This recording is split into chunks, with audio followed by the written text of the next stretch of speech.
Good evening and welcome to World Today, a brand new show on DD India, which will be your daily window to the world. I'm Amritpal Singh.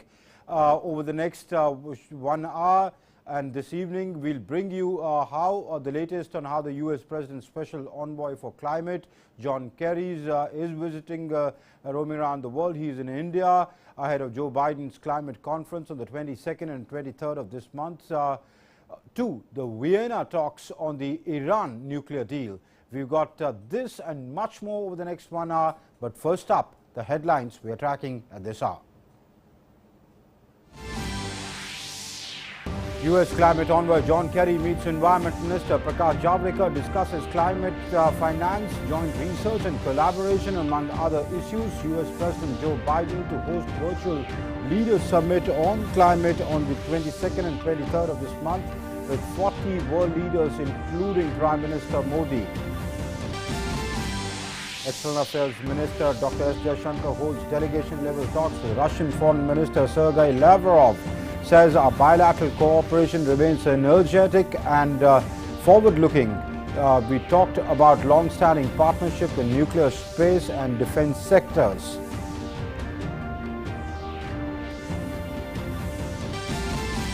Protests continue unabated in Myanmar. Protesters throw red paint on streets to challenge coup. Demonstrators in Yangon set Chinese flags on fire in opposition to China's stance at a UN Security Council session held last week.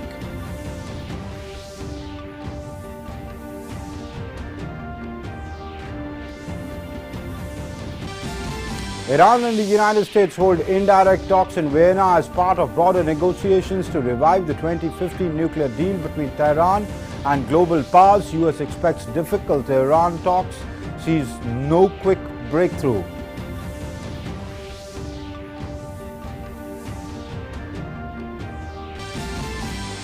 NASA's Ingenuity Mars helicopter survived its first cold Martian night by itself, major milestone on the red planet. The surface temperatures plunge as low as minus 90 degrees centigrade. NASA's Perseverance rover, which landed on Mars on the 18th of February, has been carrying Ingenuity in belly.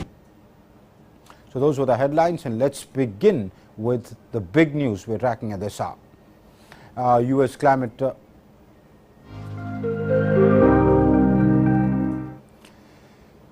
U.S. Climate Envoy John Kerry, who's on an Asia visit, has arrived in New Delhi after visiting UAE. He held talks with Environment Minister Prakash Javadekar. Both the leaders discussed climate finance, joint research and collaboration among other issues. In a tweet, Prakash Javadekar said that and I quote, had an engaging and fruitful discussion with Mr. John Kerry, Special Presidential Envoy for Climate Change. We discussed a range of issues, including climate finance, joint research and collaboration, etc. Unquote. It's noteworthy that U.S. President Joe Biden will host a virtual summit, Leaders Summit on climate on the 22nd and 23rd of April with 40 world leaders, including Prime Minister Narendra Modi. Before that summit, Kerry's visit to Asia assumes special significance.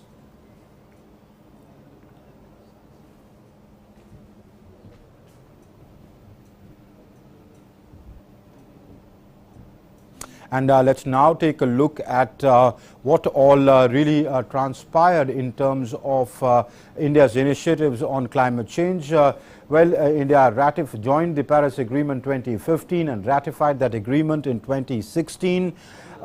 India, as I said, ratified this agreement and became a part of this alliance of the Paris Agreement. This agreement was signed by India in 2015.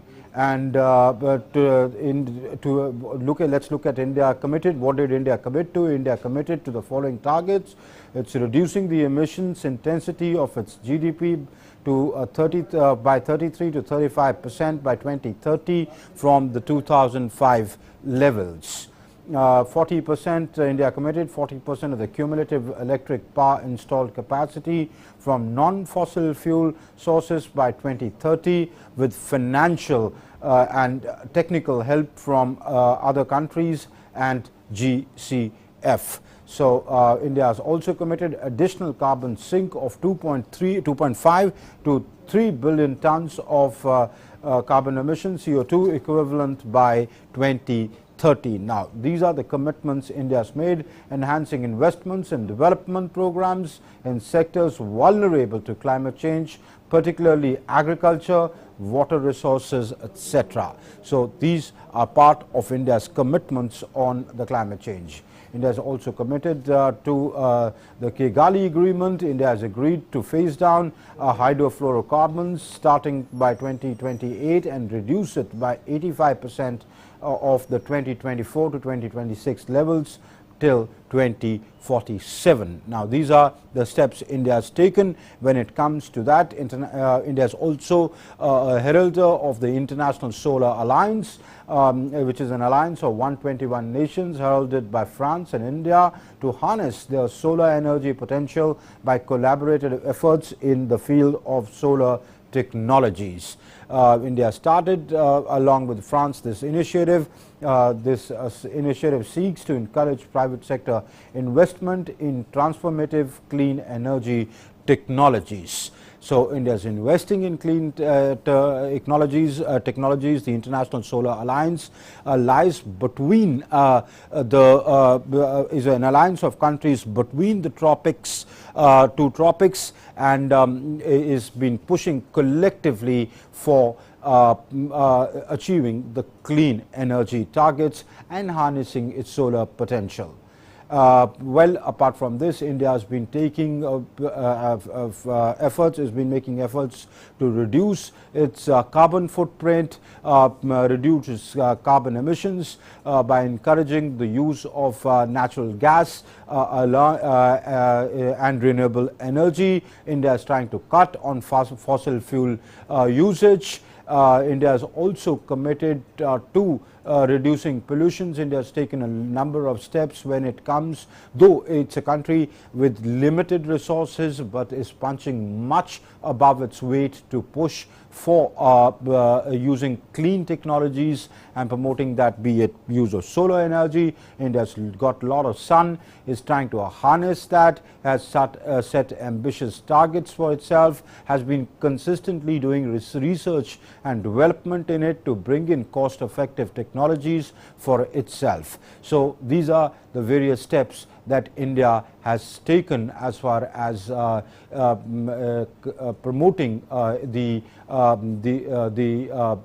idea of reducing its carbon footprint, the carbon emissions, reducing its carbon emissions, and has changed the debate which was earlier about climate change, where developed countries who have contributed much more to the carbon emissions during the time of industrialization and have been responsible mainly for climate change. And as the developing world started industrialization, it needed those sort of energy gusters to boost its economy. But then the issue of climate change began, and then when negotiations began, it was really finger pointing at each other, where the developing countries asked the developed countries for much more resources, for the developed countries to contribute resources so that developing countries could come out of that. But and that's where consistently the negotiations kept getting stuck. But India changed this whole narrative by contributing to the climate change debate and playing a responsible role, and the whole debate has since then changed. To talk more about that, I am joined by R.R. Rashmi. She is a distinguished fellow at the TERI and former Special Secretary in the Ministry of Environment. R.R. Rashmi, many thanks for joining us on the show. First of all, how do you see this meeting between the U.S. President's Special Envoy on Climate ahead with the Environment Minister Prakash Javadekar ahead of the Special Leaders Summit of the U.S. President, which is slated for the 22nd and 23rd of this month?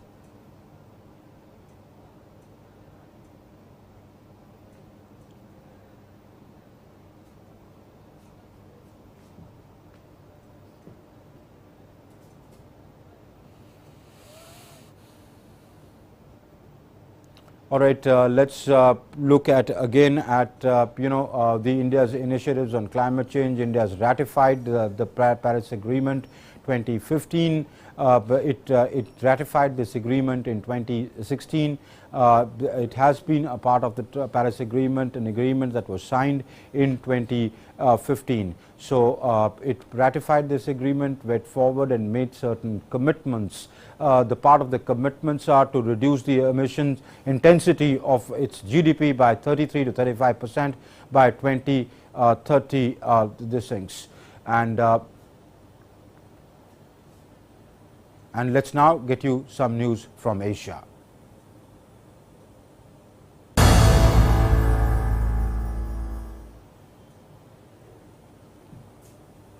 Well, the Minister of External Affairs, Dr. S. Jaishankar, and his Russian counterpart held a warm, productive bilateral talks today in New Delhi at the conclusive joint press conference with the Minister of Foreign Affairs of the Russian Federation. Jaishankar highlighted that India and Russia relations have remained uniquely strong and steady because of the consistent ability of both to identify and update shared interests. Several important discussions were held, including partnership in nuclear, space and defense sectors and other long-term commitments. The External Affairs Minister also briefed Minister Lavrov on recent developments in India that open up new opportunities for Russian businesses in various sectors. The Atmanirbhar Bharat economic vision, which can facilitate a more contemporary economic relationship in the post-COVID era. We both understand the importance of our relationship to global peace, security and stability. And therefore, as foreign ministers, we work hard to deliver on that responsibility. Much of our discussions today covered the preparations for President Putin's visit for the annual summit later this year. I'm sure Mr. Lavrov would share my assessment that our bilateral cooperation remains energetic and forward-looking. We talked about long-standing partnership in nuclear, space and defense sectors.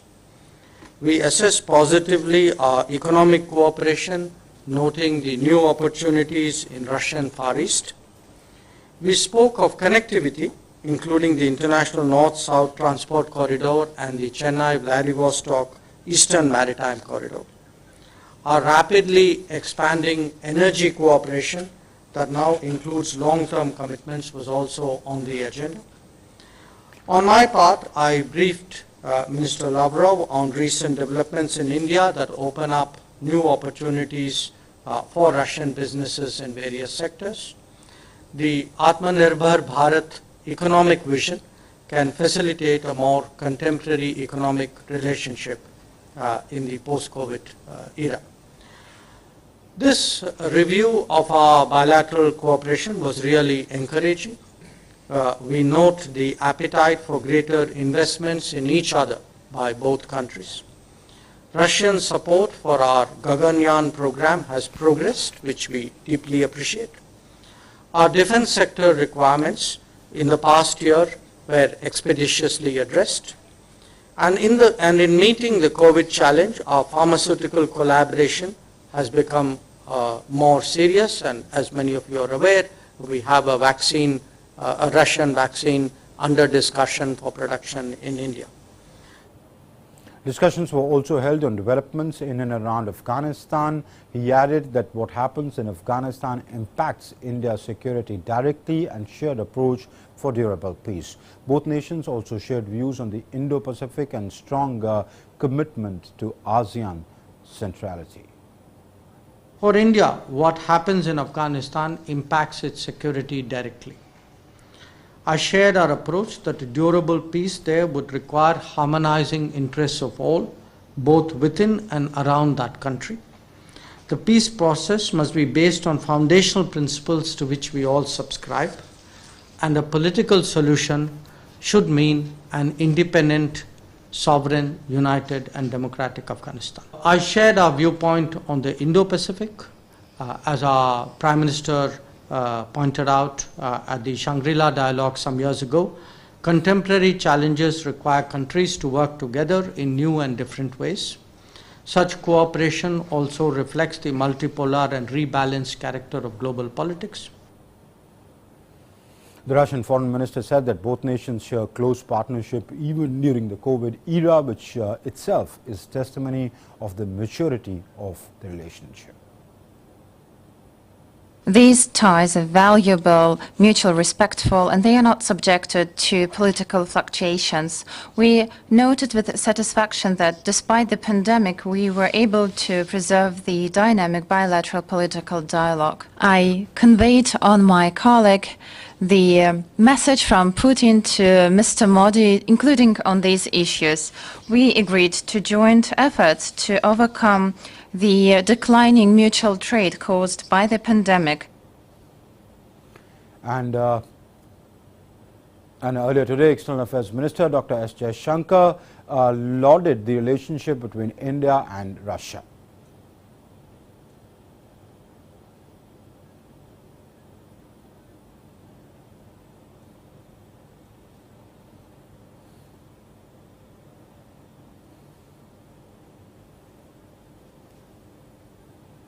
Despite the COVID pandemic, I'm very glad to see we've actually sustained our contacts in this period. Prime Minister Modi and President Putin have held 4 telephonic conversations last year, besides taking part in the virtual summits of G20, BRICS and SCO. My colleague, the Defense Minister, had paid 2 visits to Moscow. I was there myself in September. Our Foreign Office consultations were held.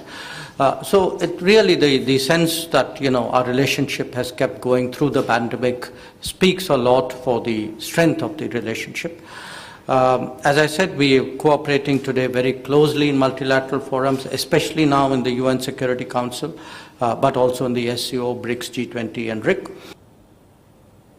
The Minister of Foreign Affairs of the Russian Federation, Sergei Lavrov, said in his opening statement that bilateral political dialogue is at a sustainable highest even amid the stringent epidemiological restrictions, and that he looks forward to new opportunities with India taking up new duty as the non-permanent member of the United Nations Security Council. Наши страны связывают отношения особо привилегированного стратегического партнерства. В их основе лежит многолетняя дружба наших народов, близость позиций по актуальным международным проблемам. Двусторонний политический диалог, как вы только что сказали, находится на стабильно высоком уровне даже в условиях серьезных эпидемиологических ограничений. Конечно же, дополнительные возможности для нашего сотрудничества открывает председательство Индии в БРИКС в этом году и участие в работе Совета Безопасности в качестве непостоянного члена. All right, talking about Bangladesh now. Bangladesh officials recovered 21 bodies from the Shitalaksha River on Monday after the ferry collided with a cargo vessel and sank the day before, killing at least 26 people. Relatives gathered at the river bank to search for their loved ones as divers and large crane worked nearby. The ferry, carrying around 50 passengers, had sunk on Sunday just after it departed from the industrial Narayanganj district about 20 kilometers from Dhaka to Munshiganj.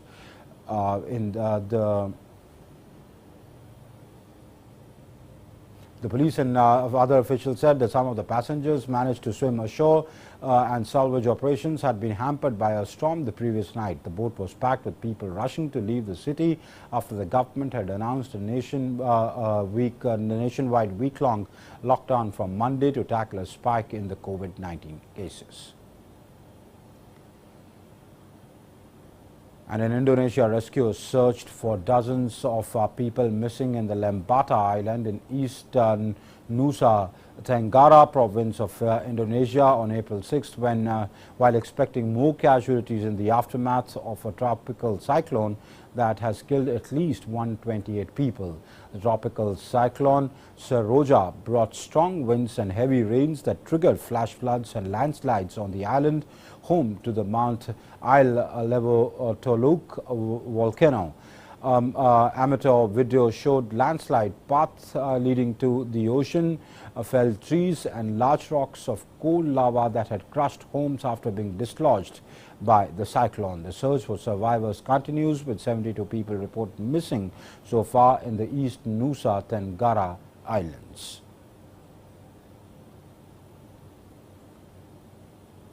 Well, aides of Philippine President Rodrigo Duterte on Monday criticized China for what they call territorial incursions by hundreds of its vessels, which Duterte's legal counsel warned could damage ties and lead to unwanted hostilities. Hundreds of Chinese vessels believed to be manned by militia in the South China Sea have spread to a wider area, defying demand for the flotilla to be withdrawn immediately.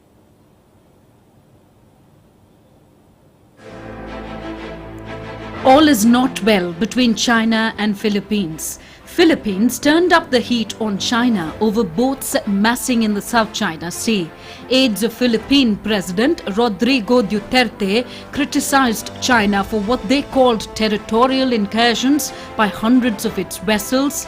His legal counsel warned that the action could damage ties and lead to unwanted hostilities. The continued presence inside the Philippines' exclusive economic zone of hundreds of Chinese vessels that it believes are manned by militias has frustrated Manila and drawn concern from ally the United States, among others. We will continue to resolve the issues on Julian Felipe through diplomatic channels and through peaceful means. Whatever differences we have with China will not define our bilateral relations. It will not be an obstacle to the overall positive trajectory of our bilateral friendly relations and our deepening cooperation in pandemic response, including vaccine cooperation and in post-pandemic economic recovery. Hundreds of Chinese vessels believed to be manned by militias in the South China Sea have spread to a wider area, according to Philippines, defying its demand for the flotilla to be withdrawn immediately. These visuals by the Philippine Coast Guard showed at least a dozen of the Chinese vessels anchored around the Whitsun Reef on March 27th. The Philippines has described the presence of the boats inside its 200-mile 322-kilometer exclusive economic zone at Whitsun Reef as swarming and threatening. Canada, Australia, the United States, Japan and others have voiced concern about China's intentions, prompting rebukes by Beijing. But the Chinese diplomats have said the boats were sheltering from rough seas. What I want to tell you is that Whitsun Reef is a part of the Spratly Islands, and China's fishing vessels have always been fishing in the waters of Whitsun Reef for a very long time. Recently, because of the maritime situation, China's fishing vessels have been staying near Whitsun Reef to shelter themselves from strong winds. This is very normal, and we hope all parties can view this reasonably.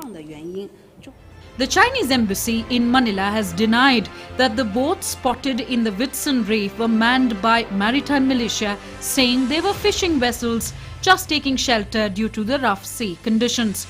The Philippines last month filed diplomatic protest over a swarming and threatening presence of 220 Chinese vessels it believed to be manned by militias at the Whitsun Reef, a stance backed by ally the United States. With Bureau Inputs, World Today Desk, DD India. And protests continue unabated in Myanmar. Myanmar protesters are throwing red paint on the streets to challenge the coup.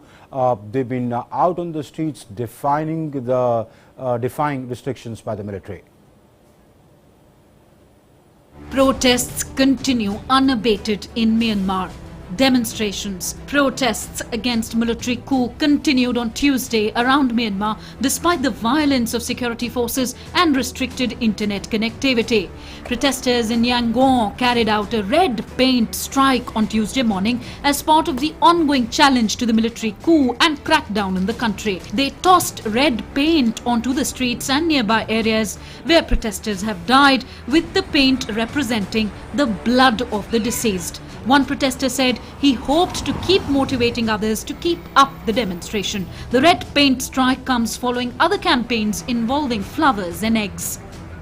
On Monday, protesters across Myanmar remained defiant against the military junta after violent demonstrations over the weekend. Demonstrators in Yangon set Chinese flags on fire in opposition to China's stance at a UN Security Council session held last week. The global peace body has so far issued 2 statements expressing concern and condemning violence against protesters, but dropped language condemning the army takeover as a coup and threatening possible further action due to opposition by China. China's UN ambassador Chang Chun told the session that China was working with all parties in Myanmar to reduce tensions. These demonstrators are demanding just one thing. Their only demand is restoration of Aung San Suu Kyi's government and calling for more coordinated nationwide dissent against the military junta as regional nations prepare for talks on the crisis. Despite the killing of at least 564 people by the security forces since the February 1st coup, protesters have come out across the country every day to voice opposition against the overthrow of the elected government led by Aung San Suu Kyi and the subsequent return of the military rule. Will this political crisis end anytime soon remains to be seen. With Bureau Inputs, World Today Desk, DD India. And let's go back to our previous story where John Kerry, the US President's Special Envoy on Climate, is in India. He is on an Asia tour. He came to India after visiting the UAE ahead of President Biden's Special Leaders Summit on Climate on the 20th schedule for the 22nd and 23rd of this month. He met with Environment Minister Prakash Javadekar. The two discuss issues related to climate change. Prakash Javadekar said they discussed climate finance, research and development. And to talk more about that, I'm joined by R.R. Rashmi. He's a former Special Secretary in the Ministry of Environment. He's a distinguished fellow now at TERI. Mr. Rashmi, many thanks for joining us on the show. First of all, how do you see this visit of John Kerry and what transpired at the meeting between him and the Environment Minister? Thank you very much. The visit of Mr. Kerry is extremely significant because of 2 reasons. One is that US has recently rejoined the Paris Agreement after 4 years. You might be aware that the previous Trump administration had walked out of the Paris Agreement immediately after the commencement of his tenure. And so Biden administration has reversed that decision. And John Kerry brings that message to India from the US President. He is the Special Presidential Envoy of the US on climate. And he has made very clear before the onset of his mission that 2 of the important goals of the US administration on climate are, 1, to ensure that the entire world, at least the major economies, move towards a net zero emissions goal by 2050, and also galvanize the entire international community to strengthening the climate ambition in the near term. In the year 2021, at the end of this year, the major climate conference is going to take place in Glasgow, where all the countries are expected to update or enhance their nationally determined contributions, which are one of the important contributions made by all the countries towards climate change. And John Kerry expects India, as one of the leading major economies in the world today, to contribute to this enhanced climate ambition which US wants all the countries to pursue. So this is extremely significant, and I'm sure this must have been the focus of his discussions with the Environment Minister.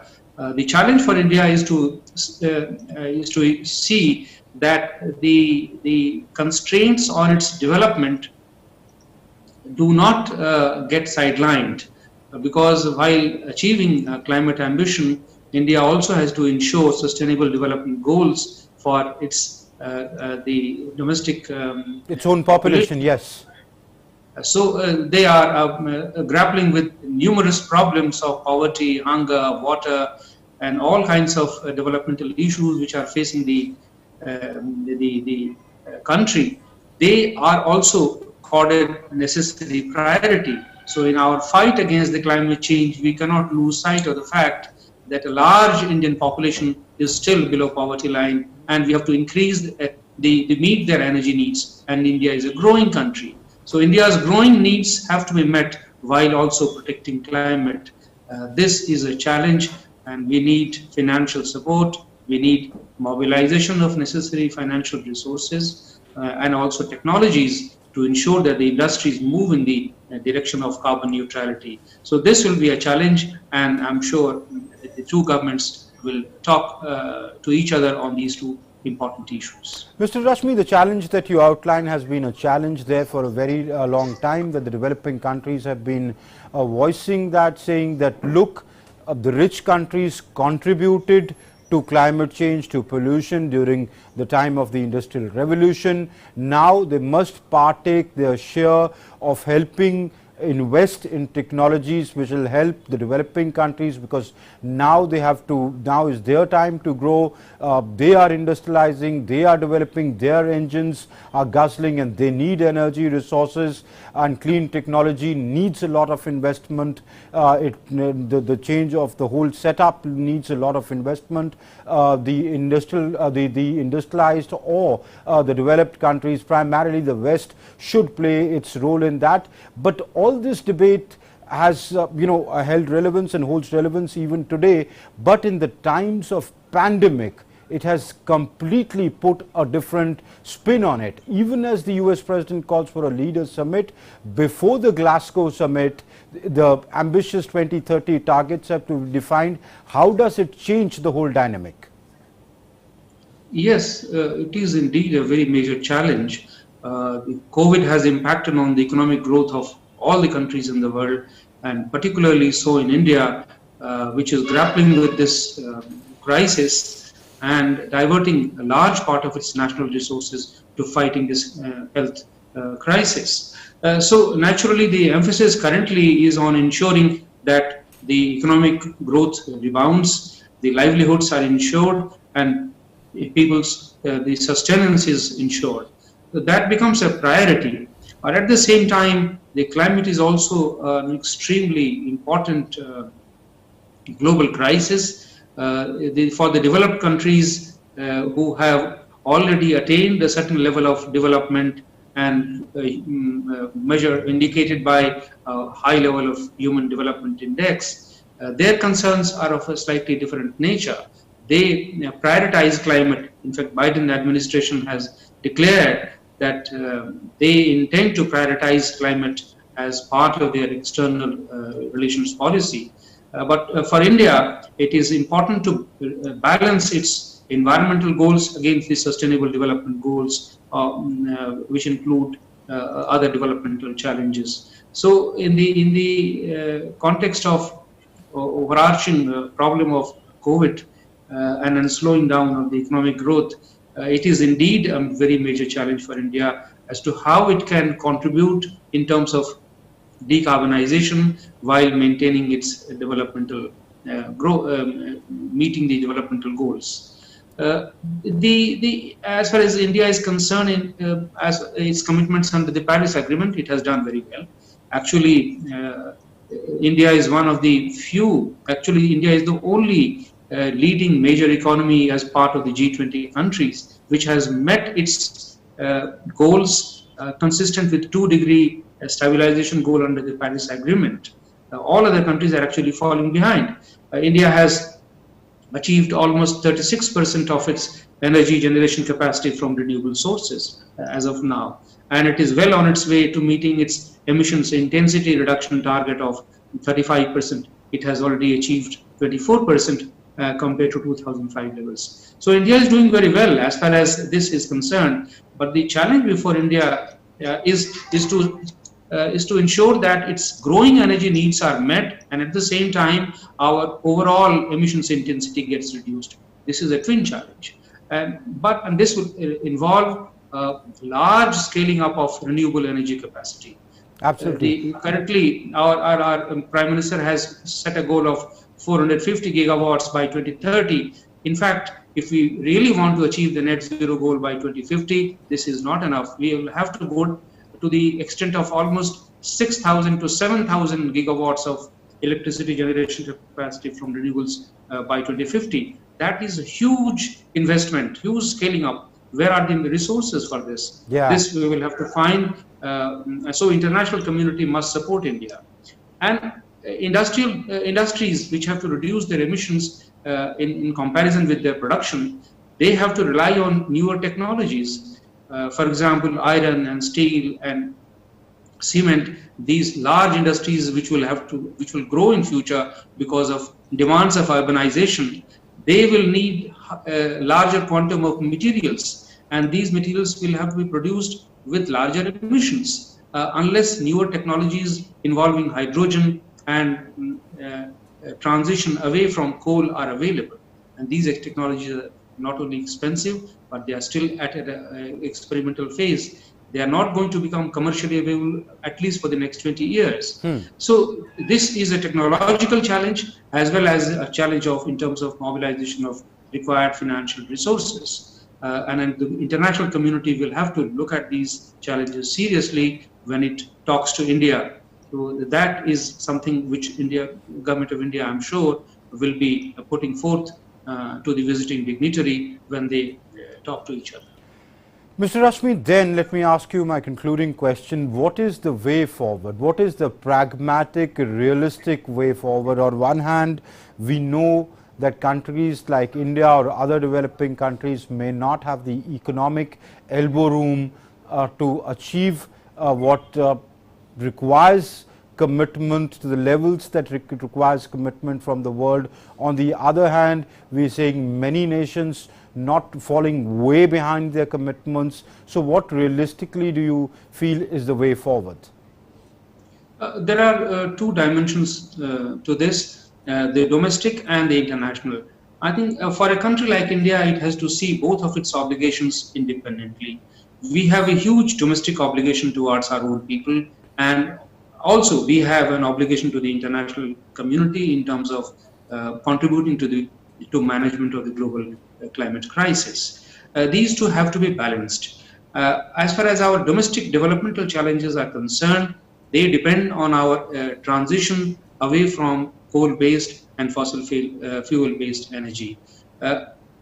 If you look at the transition in the field of energy, we have already done very well, but this has happened entirely because of the falling costs of solar energy and wind energy. This is a business model which has succeeded. So it's important that the industry contributes to this process of sustainable development through an appropriate business model. Okay. So unless we involve industry, unless we change the economic character of the investments and bring down the costs, these efforts will not succeed domestically. Today, coal is still the least cost of energy the cheapest production. Fossil fuel available, yes. Yes, so it's only in the last few years that the solar energy has become cheaper than coal-fired energy. But if we really want to scale up solar, as I was saying, we need a huge investment, almost 50 times of the investment currently being made in solar and wind energy. So basically you have to push the private sector, the corporate sector, and probably invest in R&D so we can change the economic character, bring down the prices, make it more economically viable for people to adopt these technologies. R.R. Rashmi, many thanks for joining us on the show and lending us your insight. That's all the time we have for. Thank you very much. And changing tack, let's talk about the talks, the Vienna talks. Iran and the United States are holding indirect talks in Vienna as part of the broader negotiations to revive the 2015 nuclear deal between Tehran and global powers. Tehran ruled out face-to-face bilateral talks with the United States, both sides are having indirect talks about resuming compliance with the 2015 Iran nuclear deal, if that happens, if that happens because it's very difficult, adding that it did not foresee any early breakthrough. U.S. Special Envoy for Iran, Rob Malley, a veteran of the Clinton and Obama administrations, will lead the U.S. delegation for the talks. Donald Trump withdrew from the deal in 2018 and reimposed sanctions, prompting Iran to enrich its uranium and violate some parts of the pact's nuclear restrictions in retaliation. Our goal is, of course, to see to it that that breakout time is as long as possible. Our overarching goal is to ensure that Iran's nuclear program is permanently and verifiably constrained, and that on a permanent and verifiable basis, Iran will not be able to obtain a nuclear weapon. That is not just our goal. That is the goal of our remaining partners in the P5+1. It is the goal of our partners and allies in the region, and it's certainly a goal that has broad support within Congress as well. So we are not seeking to drag these talks on any longer than necessary, but we're also not going to cut corners, given the profound stakes that are at play here. And President Joe Biden has defended his proposal to increase corporate sector taxes to help pay for a big boost in U.S. infrastructure spending, saying he's not at all worried that the tax hike would harm the economy. Speaking to reporters in Washington yesterday, Biden said there was no evidence that his proposed corporate tax increase would drive companies away from the United States. The Democratic president once again took aim at the 50 or 51 corporations on Fortune 500 list that paid no taxes at all for 3 years, saying it was time for them to pay their share. Biden is raising the corporate tax from 28% to tax rate to 28% from the 21%. Biden's predecessor, former President Donald Trump, and Republican lawmakers cut the corporate rate from 35% to 21% in 2017. Biden said that other countries were investing billions and billions of dollars in infrastructure, and the United States needed to do so to boost its competitiveness. The tax was 36%. It's now down to 21%. And the idea that's bizarre. We were talking about a 28% tax that everybody thought was just fair enough for everybody.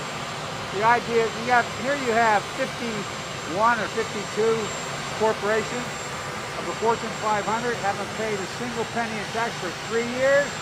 Come on, man. Let's get real. I'm going to push as hard as I can to change the circumstance so we can compete with the rest of the world. Russian President Vladimir Putin on Monday approved a legislation that allows him to hold office for 2 additional 6-year terms, which could mean he will remain on the post till 2036. In a major move, Russian President Vladimir Putin signed a law allowing him to run for 2 more terms in the Kremlin once his current term ends in 2024. This legislation will keep him in office in the Kremlin until 2036 and allows him to run for 2 more 6-year terms once his current stint ends in 2024. The changes in legislation were backed in a public vote last summer and now allows 68-year-old Putin to potentially remain in power until the age of 83. He is currently serving his 2nd consecutive term as president and his 4th in total. The critics call this reform as a constitutional coup. It was packaged with an array of other amendments that were expected to garner popular support, such as 1. Bolstering pension protections. The law signed by Putin limits any future president to 2 terms in office, but resets his term count. It prevents anyone who has held foreign citizenship from running for the Kremlin. The legislation, which was passed in the lower and upper houses of parliament last month, also prevents anyone who has held foreign citizenship from running for the Kremlin. Russian President Vladimir Putin was appointed acting Prime Minister on 9th August 1999 by the then President Boris Yeltsin. He has been in office as President or Prime Minister ever since, a period spanning 2 decades. With Bureau Inputs, World Today Desk, DD India. And let's now take a look at updates on the COVID-19 situation from across the world. The cases of COVID-19 globally have crossed the 13 crore mark. They presently stand at 13.2 crore mark. More than 13 crore 25 lakh people worldwide have contracted COVID-19 so far, while over 10 crore 68 lakh have recovered from the virus. The deadly virus has so far claimed more than 28 lakh 76,000 lives globally. The United States remains the worst affected country by coronavirus. The country has reported more than 3 crore 14 lakh COVID-19 cases. Over 5 lakh 69,000 fatalities were reported in the US so far. And let's now take a look at what else is making news around the world.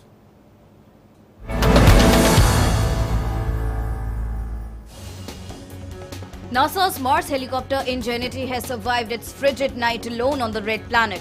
The Perseverance rover, which landed safely in Jezero crater on the Martian surface on February 18th, has been carrying Ingenuity in its belly as mission teams prepare for the craft's first flight, which is set to take place no sooner than April 11th. Ingenuity has to survive temperatures as low as minus 90 degrees Celsius on the Mars surface. However, despite the fact that these extreme temperatures could freeze and crack the craft's onboard batteries or other electrical components, the 1.8 kilogram helicopter survived its first chilly night. There are still a number of tasks that the mission team will have to accomplish before Ingenuity is ready to fly. Turkish President Recep Tayyip Erdogan has said a statement by former admirals warning that his plans for a new canal in Istanbul put the Montreux Convention Maritime Accord in jeopardy, was hinting at a political coup. Erdogan, however, expressed his commitment to the 1936 agreement that gives the country control over the Bosphorus and Dardanelles Straits within its borders. His remarks comes as authorities detained 10 retired admirals for signing a statement in support of the 85-year-old Maritime Accord, accusing them of conspiring against the constitutional order. Erdogan is planning to build a 45-kilometer-long canal to the west of the natural route in Bosphorus. US court has postponed the in-person extradition hearing of Pakistani origin Canadian businessman Tahavvur Rana, who sought for his involvement in the 2008 Mumbai terror attack from April 22 to June 24. US District Court Judge in Los Angeles Jacqueline Choulijan, in her order on Monday, moved the in-person extradition hearing of 59-year-old Rana to India to June 24th. The court's order came after a conference between Rana's lawyers and those representing the US government.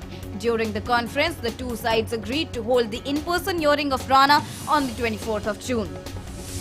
During some summers, as the Caribbean water temperatures climb, the luminous coral colonies of gold, green and blue that ring the island nation of Cuba give way to patches of skeletal white. The technicolor streaks of dotting tropical fish flash less frequently. The rasping sounds of lobsters go quiet. While Cuba's marine life has suffered from overfishing and pollution, there is mounting evidence that the warming of waters due to climate change may be taking a large toll as well, both of the island's coast and globally. Research published on April 5th finds that the total number of open water species declined by about half in the 40 years up to 2010 in tropical marine zones worldwide. During that time, sea surface temperatures in the tropics rose nearly 0.2 degrees Celsius, while numerous factors like overfishing have impacted tropical species. The study published in the Proceedings of the National Academy of Sciences found a strong correlation between species decline and rising temperature. New Zealand will allow quarantine-free visits by Australians from April 19th, Prime Minister Jacinda Ardern said on Tuesday, creating a travel bubble for the neighbouring nations which have closed borders to the rest of the world to eradicate COVID-19. Though most Australian states have allowed quarantine-free visits from New Zealanders for months, New Zealand has continued mandatory quarantine from its neighbour, citing concern about small COVID-19 outbreaks there. The virus has effectively been eradicated in both the countries, with minor outbreaks a result of leakage from quarantine returned travellers. Australia has recorded about 29,400 virus cases and 909 deaths since the pandemic began, while New Zealand has had just over 2,100 confirmed cases and 26 deaths.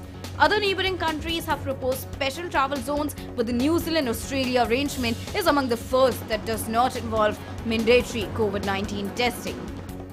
World Today Desk, DD India.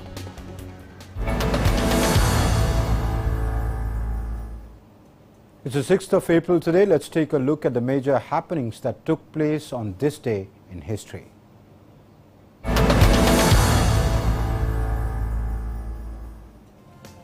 On this day in 1896, the first modern Olympic Games opened in Athens, Greece. The Athens Games were the first occurrence of the modern Olympic Games. The inaugural games of the modern Olympics were attended by as many as 280 athletes, all male from 12 countries. The first competitive Olympic marathon was also part of the 1896 Olympics, which was won by Spiridon Spyrus Louis. On this day in 1875, Alexander Graham Bell was granted a patent for the multiple telegraphs which sent two signals at the same time. Bell's great success marked not only the birth of the telephone but also the death of the multiple telegraph as well. The communications potential contained in his demonstration of being able to talk with electricity far outweighed anything that simply increasing the capability of a dot and dash system could imply. Bell's telephone transmitter consisted of a double electromagnet in front of which a membrane stretched on a ring carried an oblong piece of soft iron cemented to its middle. On the same day in 1909, American explorers Robert E. Peary and Matthew A. Henson became the first men to reach the North Pole. The claim, disputed by skeptics, was upheld in 1989 by the Navigation Foundation. Peary, a US Navy civil engineer, made his first trip to the interior of Greenland in 1886.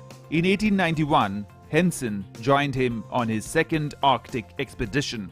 In 1908, the pair traveled to Ellesmere Island by ship and in 1909 raced across hundreds of miles of ice to reach what they calculated as latitude 90 degrees north on 6th April 1909. On this day in 1994, the presidents of the African states of Rwanda and Burundi were killed on a return trip from Tanzania in a mysterious plane crash near Kigali in Rwanda. Presidents Juvenal Habyarimana and Cyprian Tayamira had been in Tanzania for a meeting of the East Central African leaders seeking ways to end ethnic violence in the two countries. The French embassy in Kigali confirmed that there were no survivors after the crash. In 1997, the US space agency NASA announced the early recall of its Columbia spacecraft back to the ground. According to NASA, there were some problems with the fuel unit of the vehicle, due to which it was decided to recall it quickly. On the same day in 2011, Portugal became the third debt-stressed European country to need a bailout as Prime Minister announced his country would request international assistance. The 2010-2014 Portuguese financial crisis was part of the wider downturn of Portugal.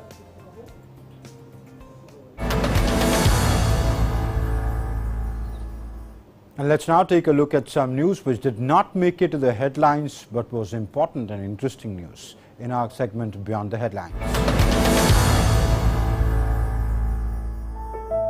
California's famed Carlsbad flower fields are in full bloom and are wowing visitors with their bright and beautiful colors. The flower fields, 34 miles north of San Diego, showcase more than 70 million flowers and create an annual spectacle when the flowers bloom, draws visitors from across California and beyond. The attraction was closed for most of 2020 due to pandemic-related restrictions. The Carlsbad flower fields are open to the public until 9th of May. Weather report from Moscow streets was suddenly interrupted by a dog who stole the microphone from a Russian reporter. At the moment when correspondent started live stand-up about warm weather coming to Moscow, a golden retriever jumped at her, grabbed the microphone and ran away. The video was published on social media on the 1st of April at the same day that it went on air. It became one of the most popular videos on social media, with the news channel getting almost 500,000 views in 4 days. The Book of Fish, a movie about Joseon scholar Jeong Yak-jun, is receiving rave reviews. It has sparked interest in Silak, or practical learning, which was abreast of the times. A Silak scholar becomes mesmerized with marine creatures after being exiled to Hukusando Island. The fascinating story of the two men begins with the Book of Fish, written by the late Joseon Silhak scholar Jeong Yak-jun. In 1814, Yongyak Jun documented the names, habits, shapes and living habits of 155 marine species. The book's epilogue records that he had received help from a man named Chang De. It also mentions his remarks 9 times. So that's it then in World Today. Thanks for watching. Namaskar.